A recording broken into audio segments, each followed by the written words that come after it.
Let me answer the first question first. If Russia invades, that means tanks or troops crossing the border of Ukraine again. Then there will be no longer a Nord Stream 2. We will bring an end to it.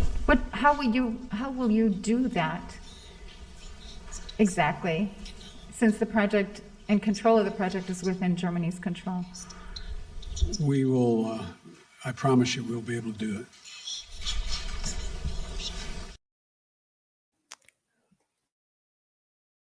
Hello and good evening, everyone. Today I'm joined by the methanist, Rudolf Huber, who's an LNG expert from Austria. And as everyone just saw that clip, Joe Biden there mentioned Nord Stream 2, which I haven't seen the media honestly distinguishing between Nord Stream 2 and the other Nord Stream pipelines. So Rudolf, first, welcome. And then what do you make of Joe Biden's speech there? Thank you. Yeah, look, I mean, after something that happened just a couple of days ago with the Nord Stream pipelines apparently blowing up and being apparently gone for good, at least 3 of the 4 trunks.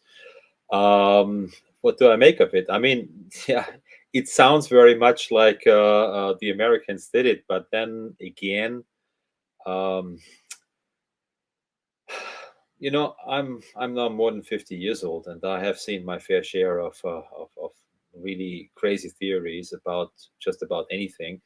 And I don't know if you know it, but I've been living in Paris for almost 8 years, and I happened accidentally to be where Princess Diana died in the Alma Tunnel. Oh yeah, Now, she died on my birthday, by the way. Yeah, well, she died on the day I was at the time I went to law school, and I tried to make some money as a tourist guide. So I had to pick up a couple of Japanese tourists on a hotel that was right on the side of Pont Alma. And that was about, we had to go to the Loire Valley. So we had to leave very early in the morning, something like 5 o'clock. And I saw a lot of blue light there. I saw police and everything. And I didn't know it's Princess Di. You know, I just saw an ordinary accident. Looked a bit wild when I stood on top and tried to look into the tunnel, but you didn't really see very much. But later in the day, I learned that Princess Di had died there. And because of that, of course, I followed for a while all the wild theories about why she might have died and whose fault it might be and everything. And you know, and you tune in because some of the stories sound more rational to you, some not. To this day, I couldn't say. I don't really care too much, I must admit honestly, who did what in Diana's case. And I feel a bit similar over here with the Nord Stream pipeline, because it's such a high stakes issue. It's so prominent out there, and everybody's talking about it, that of course everybody makes his own theory about it. And anything anybody said in the past about this pipeline is not going to be dissected, especially if it's somebody as important as the US president. Yeah, that's my understanding as well. I want to give credit here, though, to the Scandinavian governments. They have said they've launched an actual investigation into this to try and determine the truth. But again, you know, the intelligence agencies will probably be involved. We know that they lied about WMDs. We know the Russians lie. We know the Ukrainians lie. We know the Polish will lie. Everyone that's involved in the environmental movement is not honest here. You know, there's a lot of people to blame here. Yep. So it's kind of like nobody really knows, and everyone, as you say, is now digging into the past to figure out what is happening. And there's a lot of analysts on the internet giving enormously sophisticated military analysis from satellite photos they got off Google. You know, so well, that's happening. You know, it's happening, and I personally have a feeling that I mean, it's a good thing that there's an investigation, and we should absolutely try to get to the bottom of this whole thing. I just have a feeling that we'll never really find out. This is a murky business. If the Americans really did it, if the CIA planted this or the American military planted this whole thing, they have technical capabilities that are sophisticated enough to make sure that although there will always be pundits trying to pin blame on them, that will never be conclusively proven except Yeah, if there's and something accidental. and the Russians. I mean, everyone will blame the Russians if the Russians Russians could do do it. the same thing. I mean, as long as you're a nation that is used to offshore operations, if you have some submarines, if you have divers, technical divers that are capable working at this depth, because 70 meters is it's not easy to work in. And I don't know if you have been in the Baltic Sea, but this is not exactly the Adriatic. No, Pretty murky water down there. I mean, you it's barely fucking see your cold as hands in well. front of you. And I mean, just finding the pipeline out there in the open sea is a challenge in itself. If Yeah. you don't have very specific capabilities and knowledge, I think there's virtually no chance you're going to find the tube in the murky water. I was hearing a theory today that somebody said, but they could have just sent the explosives down the pipeline and it will explode. Is that even plausible? Well, you got to hit it. And you know, if you Right. put something down 70 meters, it's going to, I mean, either you use something really big. Well, that's going to be very hard to conceal, especially in the Baltic Sea. I would, if you tell me this is happening in the South Atlantic somewhere, okay. Well, there's lots of things you can hide in the South Atlantic because there's nobody there. But in the Baltic Sea, with a ton of ship movements, and a couple of sophisticated navies around, everybody's watching everybody. I think that would be very, very hard to conceal. And then you wouldn't need to hit it, because, as I said again, it's we had a lot of chatter about the Chinese and their capabilities of hitting aircraft carriers with hypersonic weapons. Yeah? And the problem is, most people have no idea how hard it is to hit something as small as an aircraft carrier in the breadth of the Pacific Ocean. You know, those things Right. are comparatively small. They're very big when you're standing in front of them. But if you're coming at them with multiple times the speed of sound, with all kinds of weird physical effects happening there, that's very, very hard to hit. And this pipeline is a lot smaller again. So I would assume that if it was sabotage, and I think we all agree that it was sabotage, then it would have been done with divers. I think you would have probably a submarine that colludes in this whole thing. They would probably be retarded charges. That means those charges would have been planted there at least days or maybe even weeks in advance. I don't know. I'm assuming now. I have absolutely no idea Yeah, no. if any of this is the case, but that's what makes most sense to me. Yeah. Now the question, how it happened, yeah, I think we'll find that out. Yeah, I'm pretty confident. I think the way more important thing is to see who did it, or if we can't find out who did it, who really has an interest in doing that, and who has the It capability. was interesting to me because Anthony Blinken, the U.S. Foreign Secretary, I mean, usually in events like this, Washington would quickly accuse somebody of doing it. And actually, he said nobody has an interest in blowing up the pipeline. You know, and I found that very interesting, that even the U.S. Foreign Secretary and even the Baltic states are very restrained in blaming at this stage. And, Yeah. you know, so it's very, I think obviously the stakes are high.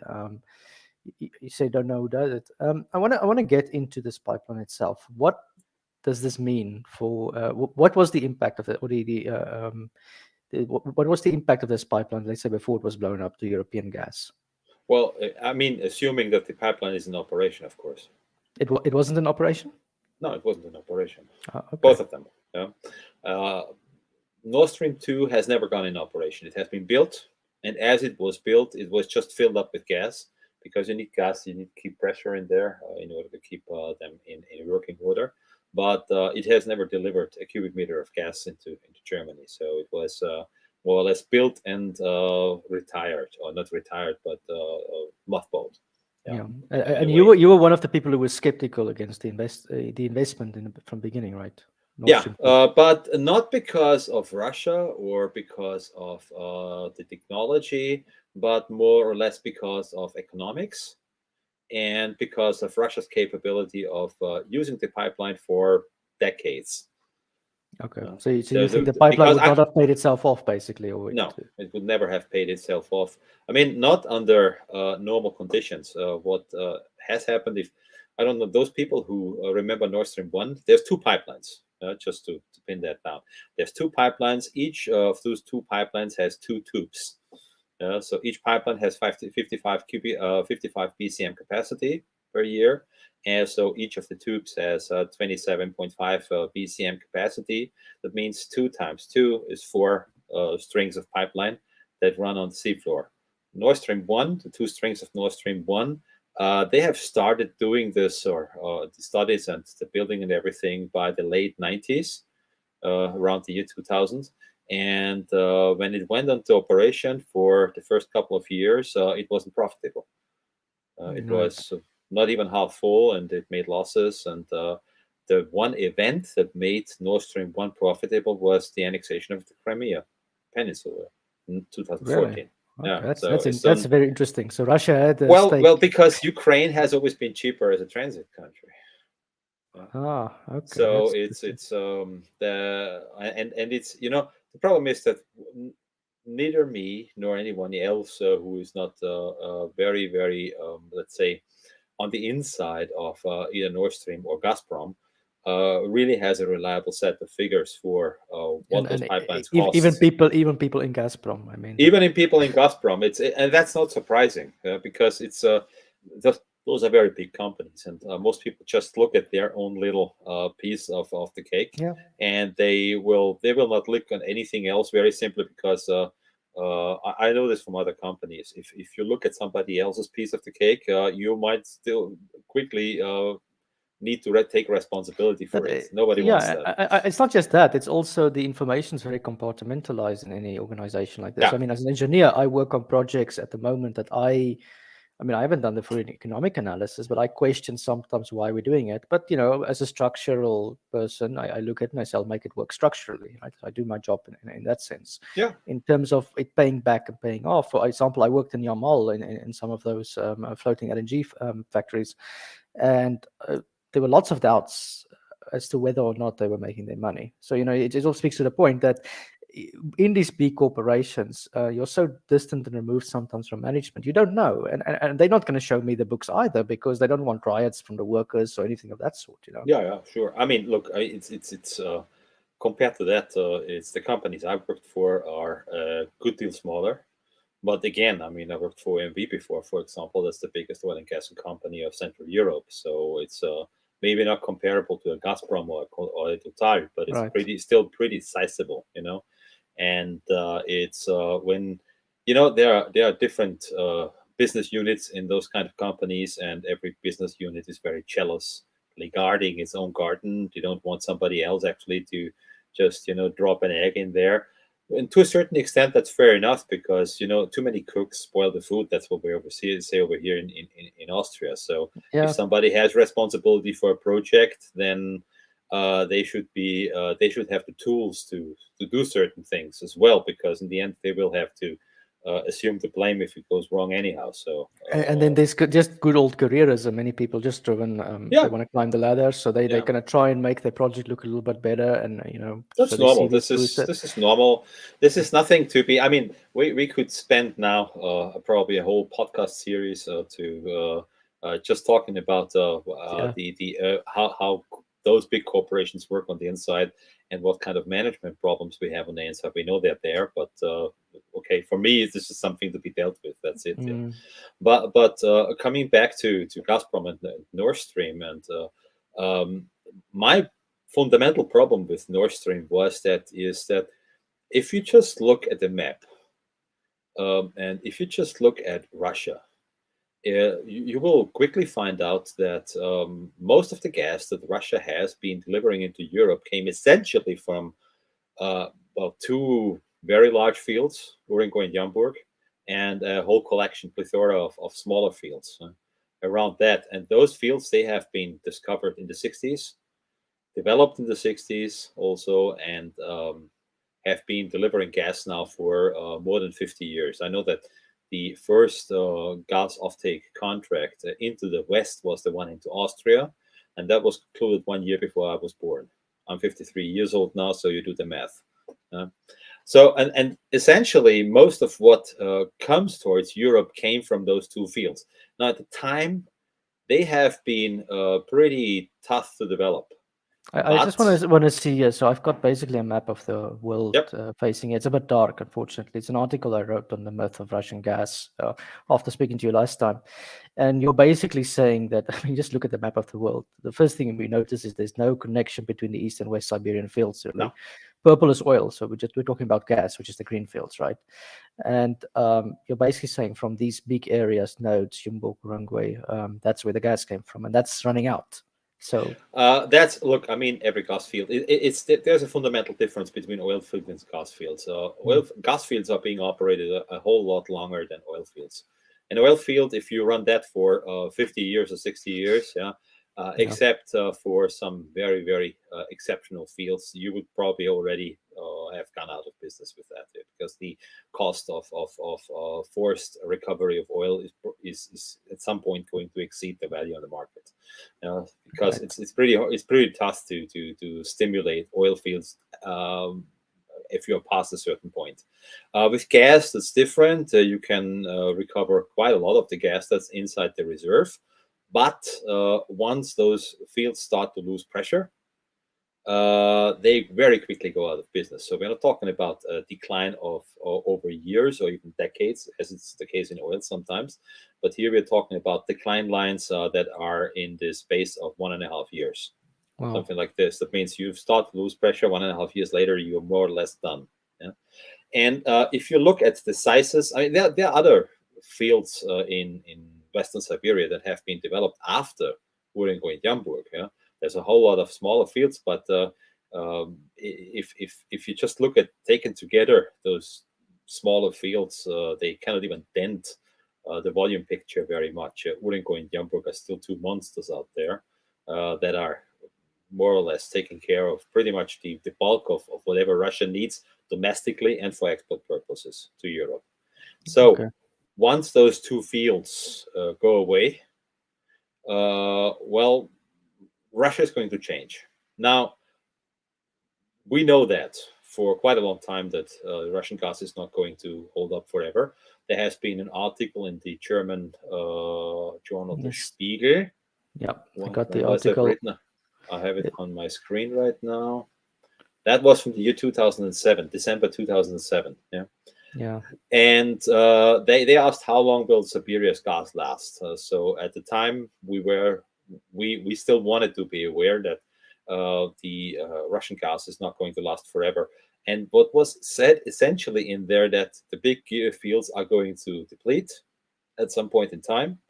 When I started working in gas, which was more or less 2 decades ago, I was told from our specialists that Urengo and Jamburg are going to deplete. Wait for it. In 2022 and 2024 respectively. Now, if you just look at the calendar, we got 2022 right now. That was, I was told, So 20 basically, years ago. Russia needs the war for high gas prices to pay off its infrastructure. I mean, If you're callous, if you're looking that's a at like connection you can make, of course. I have right. absolutely no idea if that can be true, but yeah, that's a connection that may be made. Yeah, but Okay, essentially, the argument, I mean, it's the same argument gave last time, is that the story of Russia being this fossil fuel giant is not really as true as people think it is. well, Russia is generally a fossil fuels giant. The problem is that if the gas is there, the problem, or if the oil is there, the problem is that can it be brought to market at the price that the market is willing to pay? Yeah, it's what William Casey observed against the Soviet Union, Ronald Reagan CIA director, and he said basically it's the price of extraction that matters, not the quantity of resources you've got. Absolutely. We know, the Russians know, and we know there are huge reserves in the Barents Sea, the Stockman reserves. And how long was it ago? It must have been 10 years ago now that Gazprom actually shelved Stockman for good. There are no plans to reactivate that project, very simply because, I mean, it's 600 kilometers out there in the Barents Sea. It's 600-meter deep water. The reserve would technically be world class. It's really, really big. Yeah? But the problem is that there would be a deep sea finishing in a place where icebergs regularly scrape the seafloor. And I was told you're gonna wish for global warming if you're there. yeah, but I mean, I was told there's some icebergs over there that scrape 10 meters off the seafloor sometimes. That means you would have to bury your raw gas delivery pipeline towards Murmansk more than 10 meters into the seafloor, and that's for 600 kilometers. The pipeline alone is going to blow you out of the window just in terms of economics. And just the temperatures there, I mean, from a structural design point of view, when everything gets cold, it gets brittle. Yeah. And that's enormously, first of all, it's dangerous. They rust easily, but it's just in terms of your sections, your steel sections get thicker and thicker because they're very close to failure. So everything adds to the price, you know. Yeah, and again, this is just Stockman, but Stockman is something that has been shelved. We don't even talk about that anymore. But you have other projects, like, I mean, we know of fields that are up there in north of the Kara Sea, fields that will never be touched because they're so challenging to develop that even Stockman would look easy compared to that. And what what Gazprom is working on today is, of course, Yamal. Yamal is just north of those super giant fields. What about Novatek's investment that's there as well? They're also into LNG. Well, let me come to that. It's a pretty complex story altogether. And again, I mean, most of the stuff that I'm telling you right now, I'm mixing up stuff that I know that everybody can know if you just look at the map, with stuff that I deduce from that. Without, of course, I have no access to internal papers or anything. So there's no verified confidential information that I could spill over here because I simply don't know that. But if you just apply some conjecture, you look at Yamal at the peninsula, and you look at this Spiegel article from 2007, and they described Yamal in pretty gloomy words over there. The biggest field in Yamal is Bobankovo, and they know that there's gas in Yamal in very commercial quantities now since 1972. I want to read you from that article. It says, because I cited my previous article, it says, but the gas exploration teams are operating in highly challenging terrain. Yamal is probably the world's most difficult extraction terrain, says Roland Gotts, an expert in Russian LNG, etc. And then the peninsula is covered with countless rivers and lakes, completely impassable in the summer. And its coastlines is surrounded by shifting masses of ice packs. So it goes on and on and on. Then I've got another one here in 2017. It's more recent, by Dr. Frank Umbach, a director at the European Center for Energy and Resource Security. And he took an even more skeptical stance. He says Yamal also involves Russia's most advanced LNG project. That's usually Novatek. Its shareholders, including POA, Novatek, France, Total, ACA, China's got a stake here, Silk Road, goes on and on. And then he cites some numbers. He says the huge $27 billion project involving 3 liquefaction trains, each with a total capacity of 5.5 million tons, starts operation at the end of this year. So that's 2017. When this train opens, the full capacity of 16.5 MT is reduced by 2022-23, which is this year now. However, the venture business plan was built on the expectation of oil and gas prices above $16 a barrel. It's unlikely to be profitable with crude hovering near $45 for gas fields. So he makes the argument above $60 for oil, you can maybe justify the Yamal investment, assuming you can have all the technical challenges faced. So it speaks again to this problem that Russia's got. Yeah, again. I guess he makes assumptions on the $60 as well, because I don't know how much he knows more about those developments over there. My experience is that if you're looking into such projects, into such companies, you will meet a wall of total intransparency. So there's virtually nothing out there, and those companies actually encourage intransparency. Nobody wants anyone to know what's happening out there, partly also because, as you said before, they themselves don't have any idea what's really happening in their own projects. And look, big projects, big ideas, they take on a life of their own once they start taking shape. Look at ITER. They won't want it complete because it's a self-licking ice cream cone. Look, I mean, even in LNG, you know that I'm a big fan of LNG. Does that mean that every LNG project out there is outstanding and great? No, absolutely not. There are horrible projects out there. Projects that have lost billions of dollars. If I just think of the write-offs of the projects in Australia, like Gorgon or the Queensland projects and everything, they have double-digit billion-dollar write-offs behind them. I mean, it's not difficult to operate profitably when the entire investment has been written off, or at least a big part of it. Before somebody took a huge loss here, but we forget very easily. And the same thing is here, I think, at work in Yamal as well.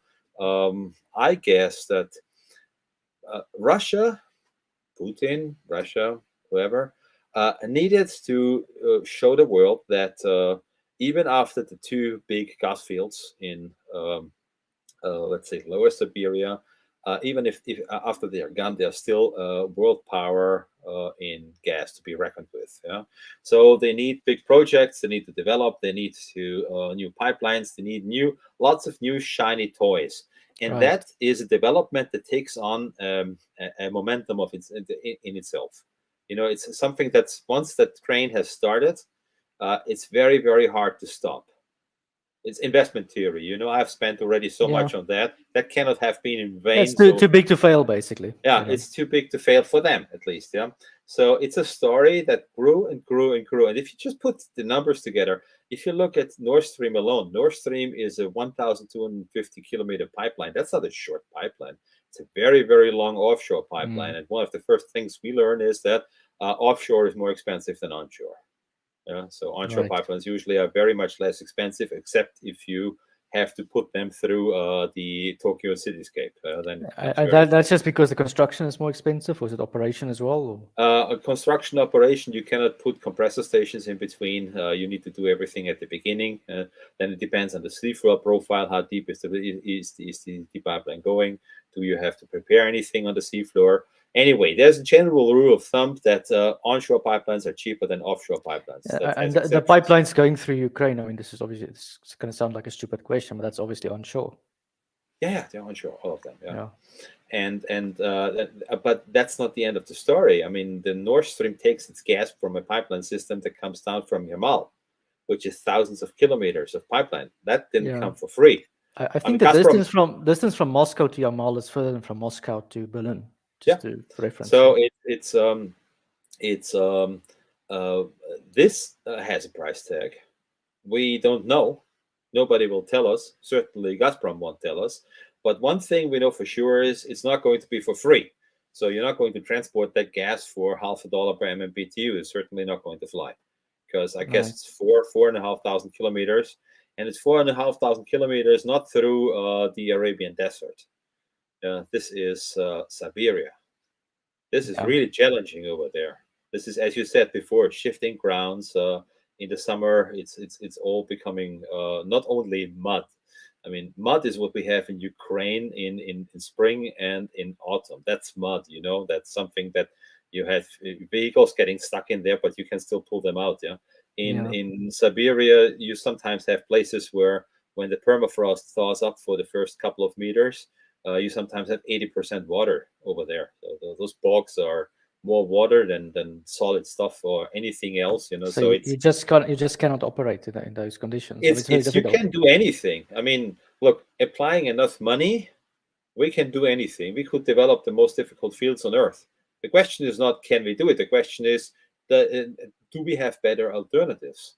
So I want to get the argument then that did they even have, like, if you just apply economic theory now, forget about the politics for a minute, assuming you can separate the two, Russia had no incentive to keep this pipeline going then from an economic perspective?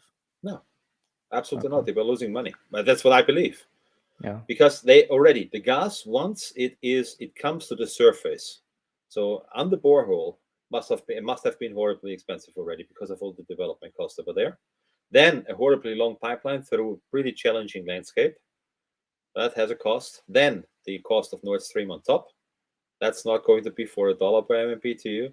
So I don't know what the price is going to be, but if you just play around, I would be really surprised if the gas costs less than $10 per MMBTU when it makes landfall in Germany. And in Pennsylvania, it's being sold for $2. That's it.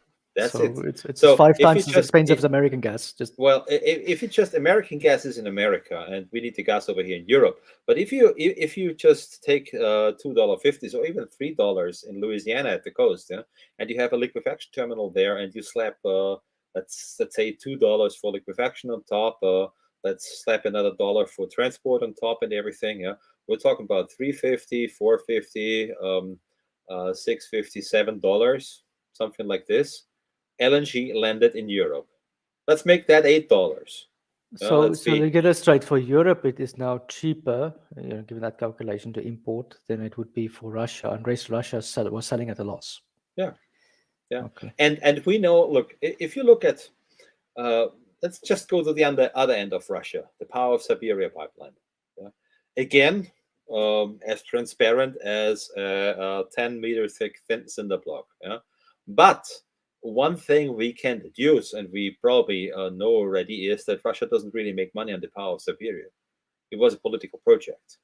China squeezed them, of course. Technology, power from Siberia, you're saying it's gas as well, or is it? Yeah, it's gas. Yeah, Gas, the Power of yeah. Siberia is a gas pipeline going from the Oh, East Siberian fields into China. China is pretty much the only possible customer. So they squeezed them on price, and Putin needed some kind of political win. So in order to sign up for the Power of Siberia, so what about the story that the Chinese are buying LNG and reselling it to Europe? Is that even possible then? Possible, yes. It's going to be logistically challenging, because if they're buying it and they bring it to China, then you have already a pretty long way going from Sabeta. You need to pass through, the Chukchi Sea and the Bering Sea and everything, and come down. That's a pretty long way. It's a very expensive delivery line.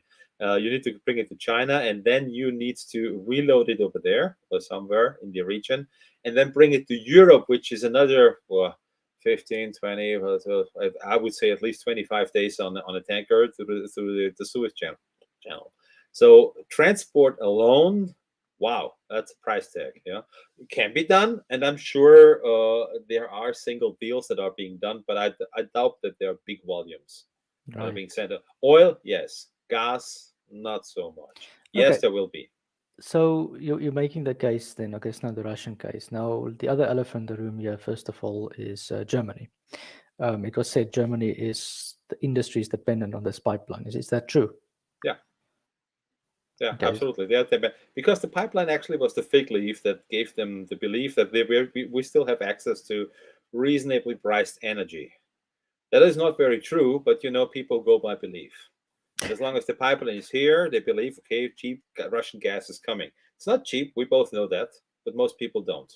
So in that case, so they had an unsustainable business model relying on the assumption that Russian gas would stay cheap forever, and it just didn't. Yeah, exactly. Yeah, and they deluded themselves into this whole story, and they didn't care very much about the future, because most Germans said that, look, anyway, we want to get rid of gas, so it doesn't really matter what happens in the far future with gas, because we want to be rid of it anyhow. We're going to go towards renewable and everything, and everything is going to be milk and honey in Germany. That is a whole bag of fleas by itself. Yeah? So it's Germans now, of course, like to blame Russia and its warmongering in Ukraine and everything for their economic ills. But if they're really being honest to themselves, they have only themselves to blame. That's right. It's their entire business model in Germany has sucked for at least 10, 15 years, and probably a little bit longer. But they have lost all common sense now. I mean, if you listen to interviews of decision makers in Germany, especially the Minister of the Economy, Mr. Habeck, for example, if you understand from German, and you listen to what he says about when is a company bankrupt or not, then you know exactly what kind of people are leading them. Those people are delusional. What did he say? Yeah, well, he said that because he was asked in an interview if the companies actually, if he expects a lot of bankruptcies, and he said, no, companies are actually not bankrupt when they have no money anymore. They just stop production for a while, and then when money comes back again, then production is being taken up again. I'm gonna tell that to my landlord the next time, Yeah, that's a good one. But I have my youngest son is 12 years old. He goes to third undergraduate right now, and if he tells me something like this, well, he has a really bad weekend right there before him, because there's a couple of things really, really wrong in his head. One of the listeners have got a question for you. It's a fellow person from Austria. So, Guten Tag, or what do you say? Grüß Gott, I think you guys. Yeah, guten Abend. Yeah. Guten Abend, yeah. Anyway, so how much has Austria invested in Nord Stream 2? Like, how much did you guys jump onto this? I wouldn't know. very simply because I know that OMV was on board, and I'm ex-OMV, but my time in OMV is now 12 years in the past, which means that I know about OMV as much as anybody who keeps looking at the news would know from the company. I'm Right. simply too far removed from that. So, and if I knew any internals from OMV, I would certainly not spill them over here. But no, I don't know. I know that there were problems because of sanctions, and then they had to get out of the investment. I really don't know how much money was sunk in there. There certainly was some money sunk in there, but well, sorry, I don't know what the number is. Okay. I don't So- think it's too much. So then the question I've got here is I mean, it's winter now, right? The winter's, I mean, it's already cold here in France at night. I'm using my No, gas. it's I not don't know if winter. This is autumn. Please, winter comes in December. I'm from Africa, so this is already freezing cold for me, you know. Yeah, that's it. You're from Africa. I'm not from Winterfell, but I'm still not feeling like in winter yet. Yeah. Okay, fair enough. But anyway, so it's getting colder. Let's Yeah. put it that way. It's getting milder at least. What is going to happen this winter in Europe? A lot of blaming, a lot of victimizing. Depends on the country, very much. In my own country, which is I don't want to say 100%, but to a large extent dependent on Russian gas imports, we're gonna probably help ourselves buy gas for storage, use gas, some gas in storage. We have some LNG capacity in Rotterdam that we're going to use in order to bring gas down or swap it down. We're going to bring Norwegian volumes down and everything. That might not be as much as we usually using in the winter, but it will certainly be enough in order to keep people home and warm and fuzzy. You have essentially three segments where you use natural gas in most countries over here, which is either for thermal uses in industry, or power production, or domestic use. That means heating, warm water, and all those kind of things. In Austria, the domestic use is the smallest segment with about 28%. So I don't know if it's the smallest one, but it's just about a little bit more than a quarter of all the gas goes into domestic energy. I'm very sure that we're going to be able to keep everybody warm and dry. That's not going to be the bottleneck. Yeah? That's I mean, Austria or in Germany and these places. In Germany, I think there's a bigger domestic piece, but it's not really fundamentally different. Yeah. Right. Okay. So I think domestically, people are not going to freeze. I know this is this boogeyman that is hanging over us and saying we are all going to be cold. And yeah, some people are going to feel cold, but those people have felt cold for the last 20 years. So it's very subjective. They've already got the heat pumps bought, you know. What? They already have the heat pumps. You know? Yeah, they have. I mean, heat pumps. Yeah, if there's no heat, there's nothing to pump. But that's another issue. We could make a whole podcast series about that. No, but what's really going to happen is that now with the explosion of Nord Stream, we know that it's not going to come back. This pipeline is gone. I mean, of the 4 tubes that are down on the seafloor, 1 is left. So in theory, we might have 27.5 BCM again if Russia restarts delivering gas into Europe. But that's about it. Yeah. So this one is gone. I know for a fact that there is quite a number of gas executives here in Europe that have been making all the right noises of diversification, getting rid of Russian gas and everything. And in secret, they're sitting in their offices and hoping that the war might be over very quickly and gas is coming back. So they are just making token efforts, not really. I think this is over now. Because right now, some people are really very nervous. And they need to think very hard about, okay, I think this Russian gas coming back is probably not the story that's going to play. So they will have to make some serious efforts. The problem is industry. Industry is not going to have enough gas. They will have to substitute. Some industries can do that. Others cannot do that. That's going to be very, very painful. But then again, we have something over here in Austria that just half a year ago, you couldn't even have said loudly, which is a debate about shale gas. If half a year ago, you would have just uttered the word shale, you would have been tarred and feathered and exposed on one of the most public places in Vienna. And that is even more true in Germany. Yeah, So it was an impossible which, debate. which country is more extreme in terms of this, Austria or Germany? Because that's sort of like the heart, like like Saudi Arabia is the heart of darkness of extreme Islam. You guys are like the heart of green. I'm green not so sure religion. if Saudi Arabia is the heart of extreme Islam. I think the truth is very much more nuanced. It's just Sure. that you have extremists everywhere in anything. I have seen a fair number of Islamic countries, and I have seen all Arabic countries bar one. Just Mauritania is the only Arabic country that's missing on my traveling list. And I've seen all kinds of people in all kinds. I mean, one of the nicest Arabic countries I have seen in my life was Sudan. It's not known to be a country with people do assume that there are only extremists living over there and people are really nasty. The truth is very, very different. Yeah, that's And I would say this is the same thing. You would, of course, if you're really looking for them, you would find a couple of very nasty people in Saudi Arabia, that's for sure. But that's true for Austria, Germany, America, South Africa. You just pick your country. Yeah? But the bulk of the population in those countries is absolutely not only fine, but really wonderful. So it's I don't see really Saudi Arabia to be at the heart of extremist Islam. And neither do I see Germany or Austria to be one or the other to be the heart of some, I don't know, extremist green religion.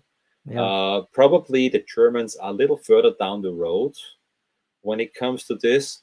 The reasons I can just assume are because Austria has a very different energy architecture than Germany has. We are in the luxurious position that our hydropower really works. We've got the Alps, we've got the water storage, we've got river power plants that really work and provide a lot of electricity, very stable electricity. And we were able to swindle our way through the whole green movement because we were able to point at our hydropower that has been depreciated for decades ago and say, hey, we have already done so much when it comes to green energy. So just put up a couple of wind turbines and a couple of solar cells, and that's about it. Yeah. Yeah, So it's like France, nuclear. We were lucky; they didn't do it for environmental stuff, and now no, neither did we. We didn't do it Yeah. for environmental reasons, but now it's here. So we're using that. Germany is not nearly that lucky. And the other thing is that Austria is also a lot more stable when it comes to food imports. So we don't really need them. Austria is basically able to self-sustain itself. But you guys have all that water. That's enormous We advantage. have the water, we have the soil, we have the ground, we have the structure of Austria itself. I mean, Austria is going to be damaged over the next 10 to 20 years as well, just like every European nation is going to be. But as a force of geography, we are going to be, I think, a bit better off. Now, the future will tell. But the preconditions are better. And so Germans now, because of their more unfavorable situation, because of their higher population density and everything, maybe extreme things like the extreme environmentalist movement mushroom further there. That might be. I'm just assuming now.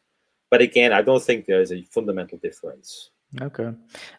Just on the shale gas stuff, because I mean, I saw a map of shale in France, and apparently there's a lot under the Paris Basin as well. Yep. There's a lot everywhere. So yeah, you're saying that is now becoming a political reality. I mean, the UK is jumping. They're the first to say, let's go. And absolutely. And she'll take a lot of, Liz Truss is going to take a lot of flack for that internally. But I guess she's aware.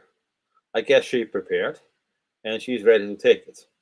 And well, the take it on problem the is, chin. They usually the blowback comes from a certain sector, and that's it.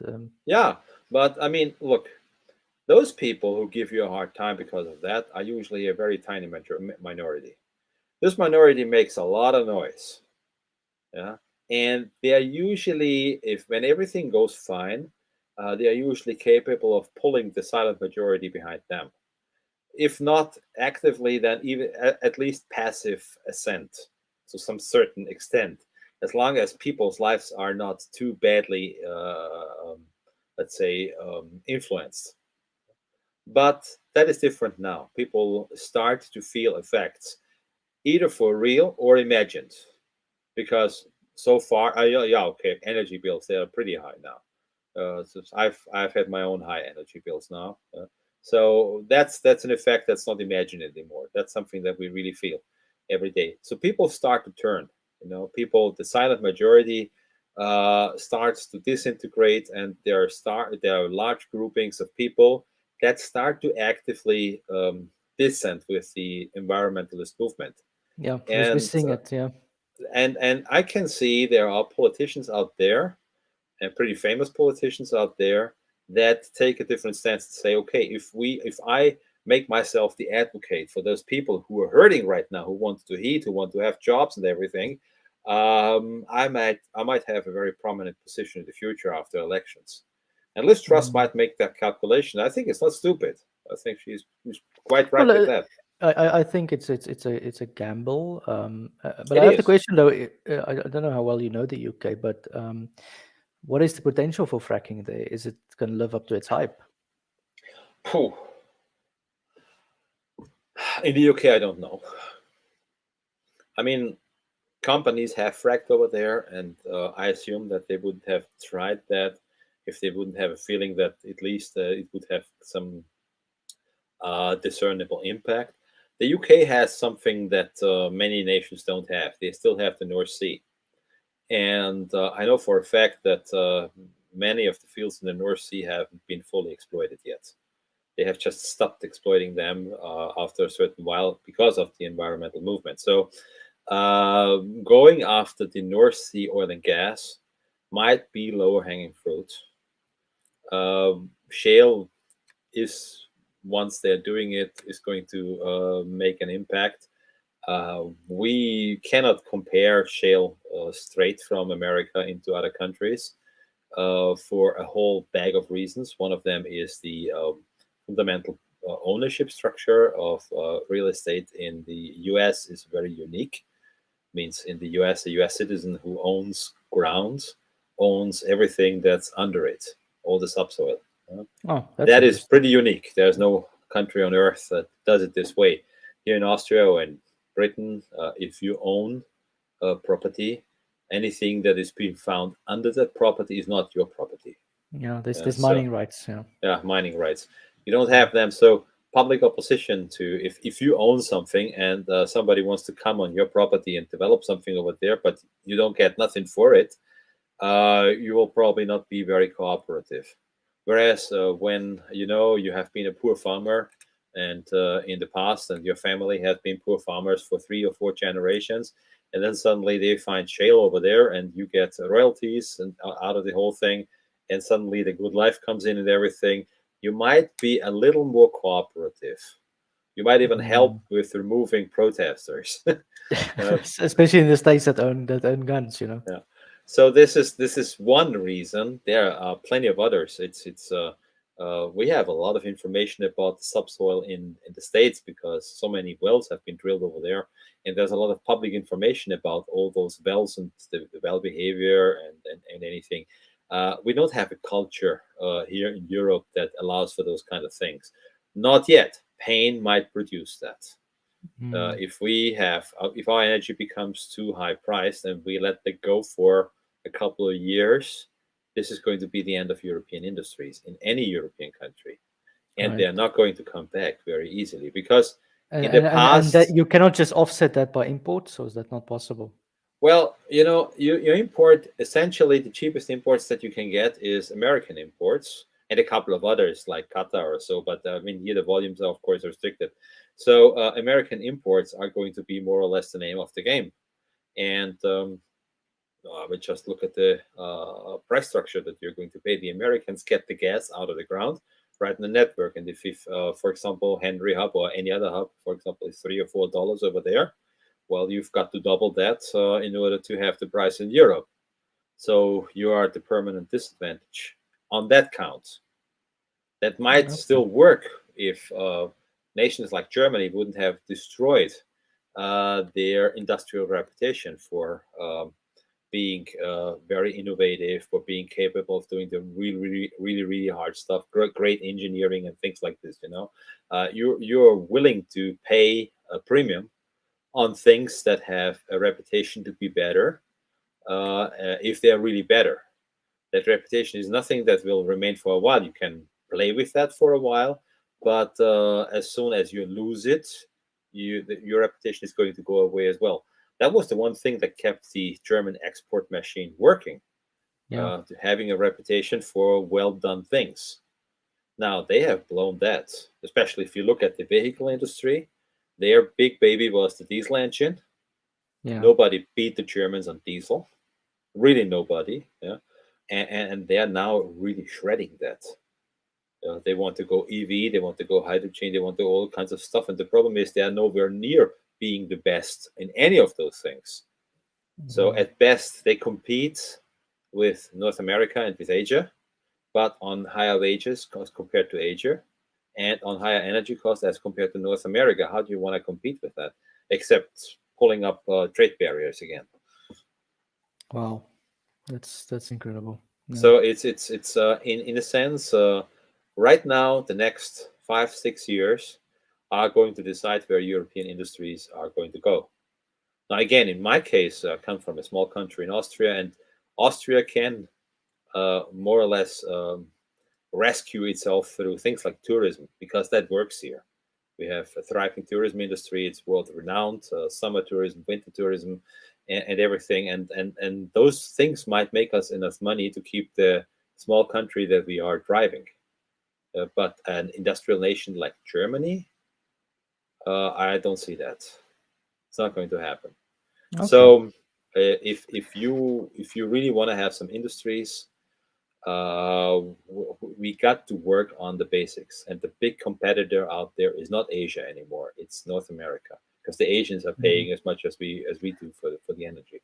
So just to summarize in like the last few minutes, Europe needs energy basically, you Yeah. know, but is it just energy for, kilowatt hours, or it's also you need the gas for industrial processing? I mean, that can't be replaced. Well, it's we need energy that's price competitive with the rest of the world. I don't want to say on dollar per dollar basis. That maybe not is the case. It might not be the case, but we need our own energy. We need to be independent. We need to be able to say, okay, well, if something bad happens out there in the world, that's too bad. We feel very bad for it, but it's not going to meaningfully affect us.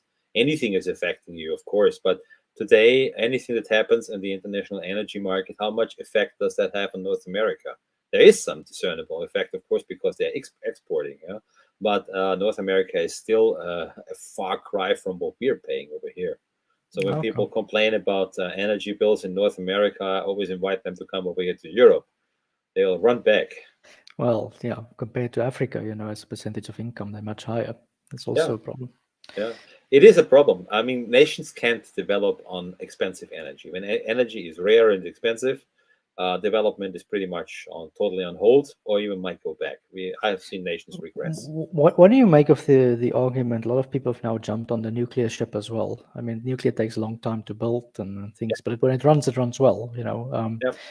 What do you see? Do you have any view on that? Well, in I mean, I don't know if you know it, but in Austria we had once a nuclear power project over here, Zwentendorf.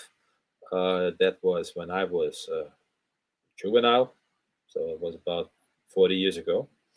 And right when the project was about to be finished, we had a poll about it. The population was essentially asked if they really want a nuclear power. They didn't do it before they started construction. They did it. They did it when the construction was essentially finished, and a small majority in the population decided against nuclear. That's why we have this museum, this nuclear museum, standing over there in Zwentendorf. Now, already at the time, and I was pretty young at the time, I was in favor of nuclear power because I saw the stable factor in it. And yes, it takes a lot of time to be built, but part of the timeline is also the regulatory drag that you have to go through in order to get those projects approved. That's very expensive, very, very time consuming in developed nations in Europe or even in North America. So that makes it pretty expensive. I think some of that is overblown, but essentially nuclear is an outstanding power source. So I'm personally very much in favor of that. But Here in Austria, I guess I'm alone with that Mhm. opinion. And And the renewable stuff, I mean, some of it works, some of it doesn't work, as you know. The Europeans are still saying they want to expand it. I saw a tweet by a yeah, German and we minister. will expand until things become bad enough over here, until some really big governments are going to be toppled. And we have seen how quick that whole thing turns around in the UK. Yeah. We've And seen, not just the and UK. I mean, in this year alone, Estonia's government, okay, Draghi in Italy has now been out of power, and I don't know what this new woman Maloney says. UK, Liz Truss is in, and also in Australia, we're seeing a lot of skepticism coming towards it, and even opinion polls in the States. You know, it's midterms now, so these things swing very fast, and it's all of Yeah. them, in my view, are linked to energy. And when you don't allow energy for people, don't allow people access to energy, you have riots. This has been Yeah. shown in every riot in the last 10 years in North Africa has been associated to the price of food or energy. You know. yeah, and so was the Arab Spring. I mean, Yeah, the price of energy drove up the price of bread, and that exploded the entire North Africa. You know, of yeah, course, there was so foreign involvement as well, but you know, that's 10 years ago, if you had told a German that he might face blackouts, load shedding, and all those things were totally yeah. South Africa exported our revolution to the world. Huh? yeah, exactly. If I asked somebody about inflation 10 years ago, I would have asked somebody from Argentina or from Venezuela, because those people know what inflation is, because they feel the effects of inflation every day. Yeah. No thinking involved with that. Yeah, but here in Europe, we thought that we have good times forever, and we don't need to do anything of that for that anymore. Just forgetting completely that we are essentially living off infrastructure that has been built many decades ago by people that were as far from the mindset that we expose today as you can be possibly. Yeah. Well, So that's the same mistake that the ANC made in South Africa. They inherited yeah, good infrastructure, didn't maintain it, lots of ideology. And at the end of the day, we still have blackouts. And the first blackout started 2008. It's now 2022. So there's kids in South Africa, or adults now, who never knew a country with full electricity. You know? yeah, yeah, and those things take on a dynamic of its own. You never know where this whole thing gets. Yeah, it's I always hear the reasoning that eventually, when the pain is strong enough, people will wake up and they will revolt, and then things will turn around. If that is true, when was that moment in North Korea? Yeah. When have they passed the moment, or are they so adept to suffering Well, that? okay, there's a different dynamics there, which is sanctions, which is the government can always blame foreign powers and say, look, they're Yeah, sanctioning that's us. the nasty effect of sanctions, and this is one of the major reasons why I'm personally not really a big friend of sanctions. In any case, And I don't think they work. You know, I don't think because it work, and I think it gives the whoever is being sanctioned an easy way out, because they can always blame somebody else. yeah, So I'm personally not a big friend of that. yeah. Other question is the Middle East. Is there an option of outside of Qatar, other countries supplying oil or gas to Europe as well? Was that? Well, I mean, every producer that's being there and that's currently being exporting, they will have to rethink their entire marketing strategy. Um, the Middle East, especially the Gulf, has been producing mostly for Asia. I mean, the giant sucking sound for oil and anything else was China for quite a number of years. The problem that those countries face right now is that the Chinese economy is showing some serious strain. And Yeah. I don't think this is something short term. I think this is going to stay with us for a very long time, because the Chinese economy is essentially a Ponzi. The Ponzi I mean, scheme. I was seeing a study the other day that said China has undercounted 100 million people in their census. Yeah, yeah. You know, something like that. That's not a Look, third of America. the Chinese have enacted a one-child policy for the better part of 40 years. And if you look at 40 years, 40 years is almost 3 generations of people. And if you have 3 generations of people that are only allowed one child, and then you also bring those fewer people into the cities where they are going to have jobs. If you essentially, when you look at the structure of a society, as long as you are rural agricultural societies, lots of children are free labor, because every pair of hands that you have out there is going to improve the lot of the family. So you have as many children as you can possibly have. Whereas when you are in the big cities and you have to do jobs in a factory or anything, or in the service industry, then children immediately become something very, very expensive. Something Yeah. that actually just eats the hair off your head, doesn't bring anything positive to the family budget for years, decades, and it's going to cost you not only your health, but all the money that you are earning. And then you think very hard about, am I going to have children, and how many is this going to be? That's a pretty conscious decision. You're not producing them like rabbits anymore. And as China has urbanized so strongly, their minds have changed as well. They don't want to have so many children anymore. So you have one child that already produced its effect, that brought down the fertility rate. But now you have something even worse. That people, their population, they're just not willing to produce children anymore. And if you follow current trends, China's population is going to halve until 2050. Half. Okay. So And you're making the argument, I guess, sort of like a final point here, that the real growth is still North America, Canada. North America is coming back with a vengeance. That won't be unproblematic. North America has problems of its own, but the thing that I personally like very much about North America is their federal system, which in the end, no matter how stupid it gets over there, in the end, when it becomes too bad, the states take back a lot of power, and they, in certain single states, start to correct the crap that comes out of DC. Which is, I think, a pretty good mechanism. It's far from being perfect, but it's better than most countries that I see. And there's only 2 countries on Earth that deserve the denomination federation, which is the United States and Switzerland. Every other federal country on Earth, that includes Germany, and my own country, Austria, is a federal country. Every other federal country on Earth is not really a federation. They're being called one, but I would say that that Austria, for example, is as centralistic as France is. And France would never call itself a federation, I guess. No, we're honest about it. Anyways, Rudolf, thank you very much for the conversation. And I say people should follow your website, Methanists, follow you wherever you write. Thank you very much. Thank you. It was a pleasure.